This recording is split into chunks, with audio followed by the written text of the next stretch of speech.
second or third look into it. Here, honey. So they'll let us in the house? Yeah, you're allowed. Okay, Jen. Where's that little dog at? And this is okay. what somebody, this is what I wanted you girls to take a look Okay. at, or whatever you feel the need to. What does that say there? How many lives? How many lives she took for Sealy? Sales. Sales. How many lives she took for sales? How many lives she took? Would that be the drug connection I was picking up? Okay. Unfortunately. Remember, There's the connection, yeah, there's Yeah, the connection, the drug connection, yeah. what else my notes I had here? But she, her Jealousy that you're alive and so-and-so's passed over. You know, someone had a real anger issue going on. So, but she was innocent. Yeah, I don't get it was her. I think it's another family member they're mad at. I'm not getting so much at her, but they were mad at another family member. They were mad at, and they just put that as, you know, the other family member who did this, and they're retaliating against her because she's innocent. She had nothing to do with the actual stuff, but the people in her circle did, and this is a way of I don't think the killer wrote this. getting back. I just think someone just being what do you call, sassy. You know I what I'm saying? definitely feel it's a female energy whoever wrote this. But someone more. Who wants to go in first? That dog, you know, I've had the dogs are friendly, and then they get you. I'll have you go in first. When the kids get overdosed in the house from drugs or something that she knew? This one or anywhere? And anywhere that she knew the connection. I don't know. Okay, we'll put that in the back burner because it might be a collaboration of two people coming together. Let's get Samantha, understand? It may not only be one person, but I'm picking up motive or the anger or the intent, and I'm seeing a little kid, someone get into something or something happen like that. And so that would give you an identifier as who's included with coming to the house at night. Is this your granddaughter? But was it? Yeah. You're saying it was because she. You know who this is? You're saying that's a reason. I think she likes that. She's like, don't be sad, I'm okay. Energy is always energy. You know, we just transform our being, and she's with us, she's around us. I like to quote Einstein. He says, we just transform energy, that's it. We just lose our physical. So she is with us, she is around us. And I was also seeing around the pond, I don't know if you have like little bulbs of the little light blue or very pale pink things growing up too around it, but very, very pretty little colors. She's like, you know, when you meditate and you Loves these stuffed animals. She shows me she's holding her little stuffed animal, and she goes, I'm a big girl, but she goes, I love my animals. And so did she stuff her animal in her purse or a bag everywhere she went? Everywhere she went? Okay. And then remember the chinchilla Wheezy, but she would stuff Wheezy in the what bag she tells and me take her everywhere she went. And so, yeah, everywhere she went, she's shoving this animal and the stuffed animal, the little animal in her purse. And then she tells me, thank you for sending it with her. happy and sassy is what I'm getting, Miss Samantha. Happy and sassy. So getting, Yeah, we buried her with something that we bought her and she slept with. And yeah, her chinchilla died and they set up. okay. And Buried him with her. Buried him Yeah, with okay, her. well, she knows it. So the person came in through the back. It's a male. I'm getting a female energy out here. There's at least two people that were in the house at the time, and I'm seeing them ransack the house. I'm actually seeing them. For some reason, I'm in the bedroom, and there's just two bedrooms in here. Two bedrooms. Is she gonna let us go through the whole house? Okay, two bedrooms, and I see them like emptying drawers and putting stuff.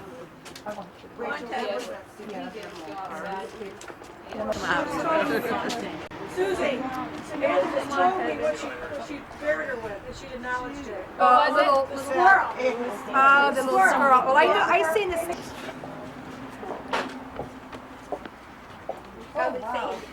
Wow. Got it on. a while, long time. 20 years ago. Okay, because I feel like they're showing me a switching of things. So this is considered the living room, correct? Val? Okay. Living room, dining room, because they're showing me that the person came in through this way, and this is considered the kitchen, and that's considered the front door. And if there was some sort of a struggle right in here, and there's a struggle like right in here. Was she like found? I don't know if it's refrigerator. Was she like found right in here someplace? She was found right. Right in here, between here, the struggle between the spots. Okay. Well, I was getting this energy right in here. Oh gosh, this guy's got some arms on him. You know what I mean? He's like a strong guy. So he definitely works in construction, or he works with lift and stuff. So, you know, and he, I'm kind of getting that he strong-armed her from real bad from the back. I hesitate because I didn't want to upset you. So, I don't give names. I will talk about it later on in private. Yes. We'll do a different profile, but we're giving enough that, you know, that they know we know, and that someone is going to give this person up, so to speak. It's all on one floor, or is the bedroom upstairs? This is one floor. Okay.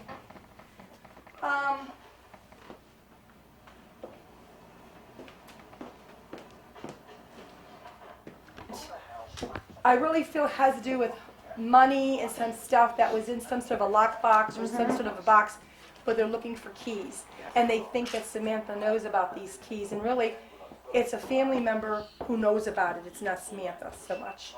So I'm getting another male in the family circle, and I feel that there was some sort of, I want the keys, you owe me this, and I know you're lying. And when she's begged and said, I don't really know anything, and also she told him, get the hell out of here, and she'd kick him. She's a kicker, she is. Fighter, and then he just came up after. He was in the house for a good 45 minutes, so he was here for a while. So she knew who he was. He didn't kill her right away. He looked, and then afterwards he killed her, but he couldn't find what he wanted. So that's what I'm kind of getting, but she's a... Yeah, I do think that somebody was definitely out this way. There's an... What was I going to say here?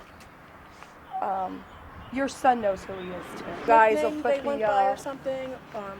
I don't know how to. I got one little quick thing, like they called him like Chad or Chattanooga or something like that. You know. No, he had a nickname, but Chuckles. I was hearing the Chuck. Okay, is this all the same person I'm picking up over there? Yeah. Okay, Yeah, Chuckles, the coloring. Let me look at my notes here. Chuckles. I had somebody pull up beside me and say, why are you bothering Chuckles for it? Right in front of the police station. Yeah, right? Probably a month after she got it. Okay. Okay.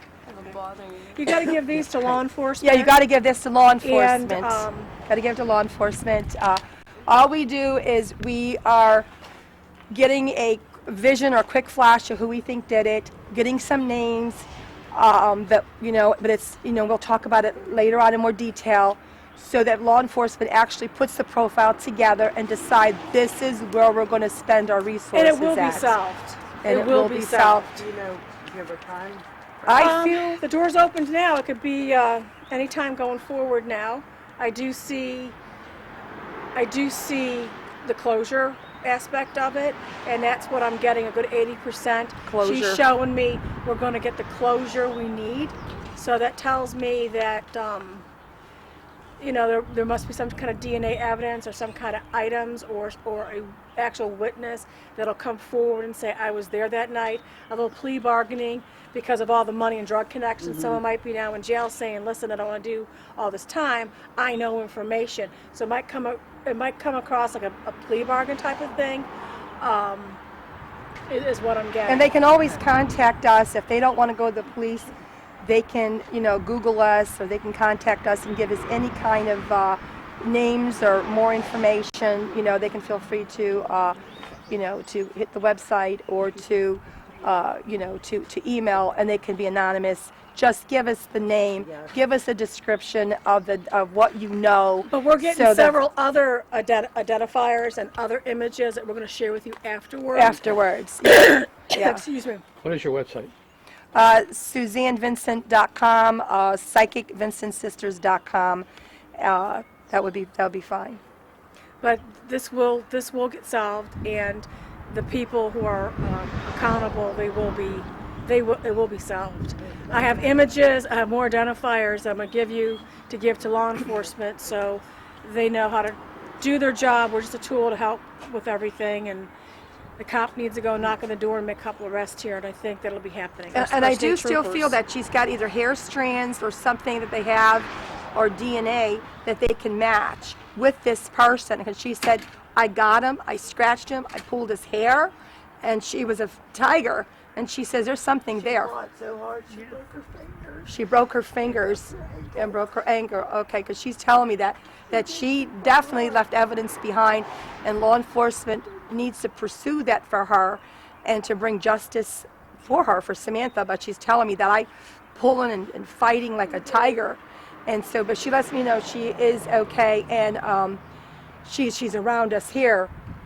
But she says the information we gave you, I want you to write it all down, and then we'll tell you more, and we'll put the dots together, and then you can give that all back to law enforcement so they can reinforce our notes, and to use the resources to pursue this particular person with the C, and the other person with the M, and then also I feel that there is going to be I do feel the next couple of weeks somebody's going to tell us something. I'm getting an energy that someone's going to let us. There's going to be some sort of a break or something. I just feel something like that some of these females are getting mad at this person now, that they're not all lovey-dovey anymore. They're older, more mature, and it's like, let's just get some closure here and let's get this behind us. Okay, your name? Suzanne Vincent. That's SUZANNE-VINCENT.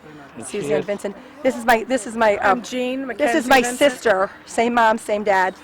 And this is Jean McKenzie Vincent. Jean McKenzie, McKenzie. You do a lot of this for police? Yes, we volunteer our They time. always contact us. They always seek us out, and we always volunteer our time. Like the 2.5-hour road trip up here, that's all our time. I believe in God, and whatever tools we were to help her to give to law enforcement, it's the uniformed officers needs to go out there and follow what we picked. And we have solved cases. We have solved cases. The John Yelnick case, we were involved with that one in Blairsville, and our leads helped to convict Kevin Foley. How long have you been doing this? I probably a good 25, 30 years. I'm a missing persons profiler using the intuition. And out-of-state cases, real investigative skills too. We'll use Google. There was a case in Maryland, Delaware we solved. It took like 4 or 5 years for it to happen, but there was also, we gave new clues to the Evans City case that we sat down with. Do you want to talk about that? Yeah, like in the John Yelnick case, we all of a sudden seen a flash of a bag. We knew it was law enforcement. We had reddish color hair, and that's all in the police report from walking around with the DA and the police. And it just gave them an extra tool. We do not solve it. It's up to them to do the research. And do you work for private citizens if they want to? Yeah, yes. Oh, Missing persons and homicide, we do that for free. We volunteer our time because we feel we have this special gift. And we've actually helping a person in Newcastle look for her brother. He's missing. It takes a lot of hours. We were just with Mickey Scheller, 4 months ago. Oh, yes. Up and down with the mother, and Mickey Scheller is, he was found October the 20th of 2013. We volunteered with her mom and my sister, and we actually gave the location. He was found on Kelly Road, exactly where we said he'd be found at. And they took the little search party and they actually found him. And he died from undisclosed causes. So he's a young boy, he's a young guy. 21, 22. But the mother reached out, a friend of ours who knew the mother, they reached out and contacted us, and that's a Butler County case. And it was like, sure, we'll give it a shot. And it just happened to be that we use like dowsing, or we'll use like a crystal to a pendulum, and the pendulum had gone by Kelly Road. It was like, let's go over there. And we went up Kelly Road, and there it was, the path. And then, unfortunately, his body was found like the next day. But the mother didn't know where her child was, and he had gone missing in October, and he'd already been missing for a couple of months. And so many local cases, John Yelnick, Mickey Scheller, Chuck Iwinski, there's tons of him up over in Donald Liszczek. Just regular boys, somebody's brother, somebody's son, or somebody's daughter, or somebody's sister. Like I said, we volunteer our time with this. We do have a special knack. We do use remote viewing. Remote viewing helps us to locate an image in our mind, and then we have to identify in our mind, what we're looking at, the shape of the house, if it's near a river. Faces or the outline. It's remote viewing is dealing with energy, and that gives us, like when I was standing over there, it showed me like with the person's image, the color of the hair, or if it was by what kind of like vehicle they were driving. Some out-of-state cases we had worked on, and some international cases we had people call us and asked us to give our ideas on things. Also, the one 25 years ago, the cold case with Sherry Mahan from 25 years ago, we had gave some updated clues on that too. Yeah, we do help with a lot of the cases. Like Westbourne County has reached out to us on some cold cases, and and we have helped give some updates in Butler County. But when you get the satisfaction of knowing closure might come in 1 year, 2 year, 8 years, or 10 years, but it eventually does, and our clues usually help them or help family members or help law enforcement. And some are still ongoing cases, so we really can't talk too much about it. It's still considered in the file ongoing without jeopardizing or compromising. But law enforcement is the one who does solve this. You give them the information and they take the second or third look into their case files and spend their resources on maybe looking at 2 or 3 people when they might have 20 suspects, and that's basically what this is. And also, but they always reached out to us. We'd never reach out to them. So either they have to call or the family has to call. Butler County area. Yeah, Butler County. Mom, what do you want me to say? Just say what you feel. Oh my. Wow. I'm very happy about the reading. I mean, it gave a little closure on some things, and then hopefully we can take it to the state police and, they can take it from there. Okay, thank you.